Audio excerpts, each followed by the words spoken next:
जय गुरुदेव दोस्तों। गुरु महाराज बताते हैं अपने सत्संग वचनों में कि गुरु की सेवा किस प्रकार से करनी चाहिए। दोस्तों, गुरु की सेवा सही मायने में यह है कि गुरु का जो आदेश हो उसका पालन करना ही गुरु की सच्ची सेवा है।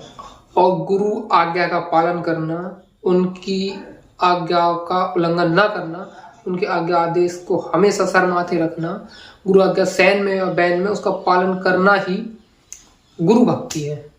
गुरु भक्ति कोई और दूसरा नहीं है कि आप तिलक टीका लगा के, माला डाल के, नीला पीला कपड़ा पहन के घूमने लग गए और दिन रात दिखाने लग गए लोगों को, उसे भक्ति नहीं कहते।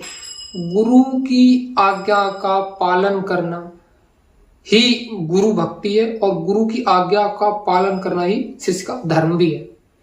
जो अपने गुरु की आज्ञा का पालन नहीं करता वो ना ही गुरु भक्ति करता है और ना ही वो सच्चा गुरु भक्त है और ना ही वो सत्संगी है।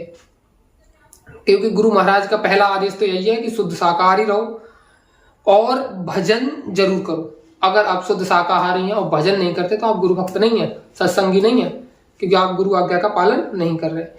गुरु महाराज की पहली आज्ञा है कि आप शाकाहारी रहो और भजन जरूर करो। अगर ऐसा नहीं करते तो आप फिर सत्संगी नहीं हो, आप फिर गुरु भक्त नहीं हो, याद रखो।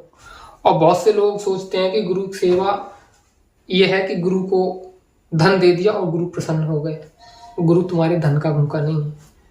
गुरु को धन देने से गुरु की प्रसन्नता हासिल नहीं की जा सकती। और कोई समझता है यदि गुरु को कोई गाड़ी गिफ्ट कर दे, कोई वस्त्र गिफ्ट कर दे या कुछ भी गुरु को दे दो दक्षिणा के रूप में और आप समझो गुरु प्रसन्न हो जाए, तो ऐसे भी गुरु कभी प्रसन्न नहीं होता। गुरु नाशवान चीजों को देकर कभी प्रसन्न नहीं होते।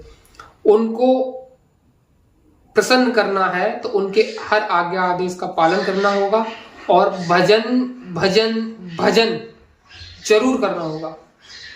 क्योंकि गुरु आज्ञा में सबसे पहला काम भजन करना ही है। और भजन ही नहीं कर रहे फिर आप हवाई जहाज भी दे दो, या तक कि अपने प्राण भी दे दो गुरु को, वो भी मायने नहीं रखते यदि आप भजन नहीं कर रहे। इसलिए पहले भजन करो, फिर आप गुरु के चरणों में जो अर्पण करोगे उसका भी लाभ मिलेगा। क्योंकि गुरु को प्रसन्न करने का एकमात्र साधन उनकी आज्ञा का पालन करना, भजन करना। और जो लोग भजन करते हैं और आज्ञा का पालन करते हैं, भजन करना आत्मिक सेवा है।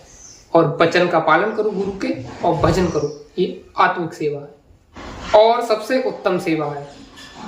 भजन करना आत्मिक सेवा और सबसे उत्तम सेवा। और ऐसा करने से, आज्ञा का पालन करते हुए भजन करने से जीवात्मा अंधेरे से निकलकर प्रकाश में खड़ी हो जाएगी और गुरु की दया तुम पे बराबर बरसेगी।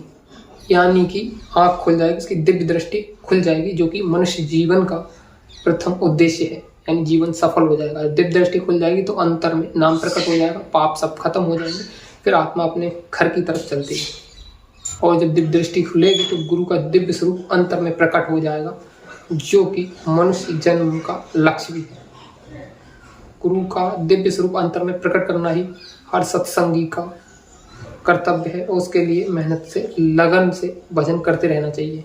इसीलिए हम सबको यही सेवा करनी चाहिए कि गुरु की हर आज्ञा को सर माथे रखकर अपने कर्तव्य को निभाना चाहिए। और हमेशा याद रखिए, जब भी सेवा करो तो लगन और मेहनत से करनी चाहिए, दिखावटीपन से नहीं। दिखावटीपन से कोई लाभ नहीं होने वाला। हमेशा मेहनत, लगन से और भाव से सेवा करो, जिससे गुरु आपसे प्रसन्न हो और आप पर उनकी दया बनी रहे। दोस्तों, आज की वीडियो में इतना ही। गुरु की सेवा, गुरु आज्ञा का पालन करना, भजन करना ही है।